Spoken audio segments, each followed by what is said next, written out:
Zone Australe vous est présentée par Zeop, les peintures Movilac, Air Mauritius et Air Madagascar.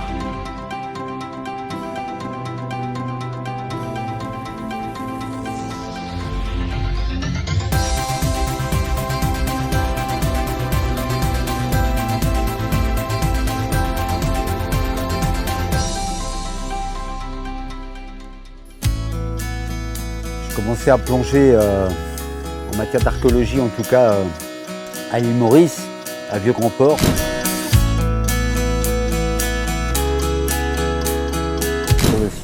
Sur le site de la bataille de 1810, la seule bataille napoléonienne qu'on a gagnée. Et là, j'ai rencontré quelqu'un qui avait un dossier sur le Winterton. Compagnie des Indes anglais, coulé à Madagascar au nord de Tuléar, en 1792, le 20 août très exactement. Et j'ai eu l'occasion de venir à Madagascar et de venir sur site. Et à partir de là, ça s'est enchaîné avec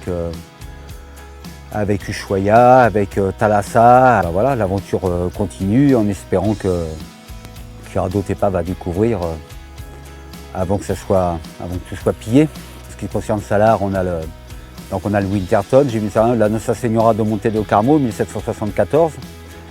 Et le Surprise, le bateau américain parti de Boston que j'ai découvert en cherchant en fait le château arrière de Winterton, qui a sauvé une centaine de passagers après que le charpentier de marine ait coupé le château arrière. Quand on a trouvé surtout la Nossa Senhora, parce que la Nossa Senhora a la particularité de transporter des canons en cale. Donc il y a les canons de cale qui sont bien rangés, comme on l'a vu, les uns contre les autres.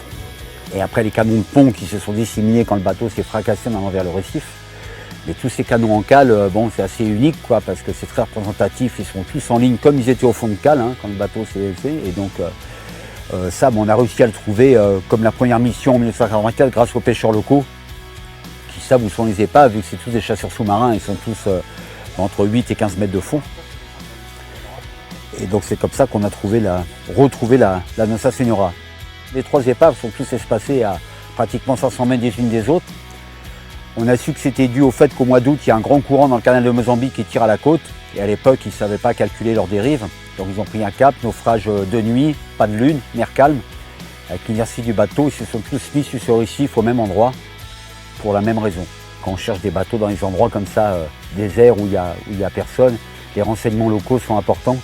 C'est souvent eux qui permettent justement d'avoir les indices. La passion, c'est de faire partager cette histoire à tous ceux qui sont intéressés par l'histoire maritime. Il faut oublier Madagascar est une île, donc l'histoire maritime est très importante. Bon, ça c'est pas l'écho, mais en attendant, vu qu'en plus il y a 3 nationalités différentes, et puis l'intérêt c'est de lire l'histoire du naufrage avant, comme le Winterton. On a la chance de connaître tout l'histoire du Winterton de la Nossa Senhora, le parcours de ce qui s'est passé dans le naufrage, les rescapés.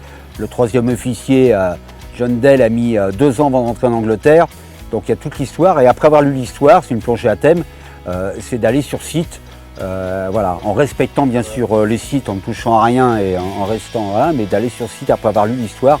Bon, c'est une plongée qui plaît vraiment à tout le monde, les enfants, tout le monde, c'est vraiment aller toucher l'histoire et la profondeur aussi qui est intérieure, parce que vu qu'ils sont échoués entre 6 et 7 mètres d'eau, même en masque tuba en apnée, on peut avoir une très belle vision de l'épave, qui est vraiment, donc c'est vraiment accessible à tout le monde, une fois de plus en respectant le site.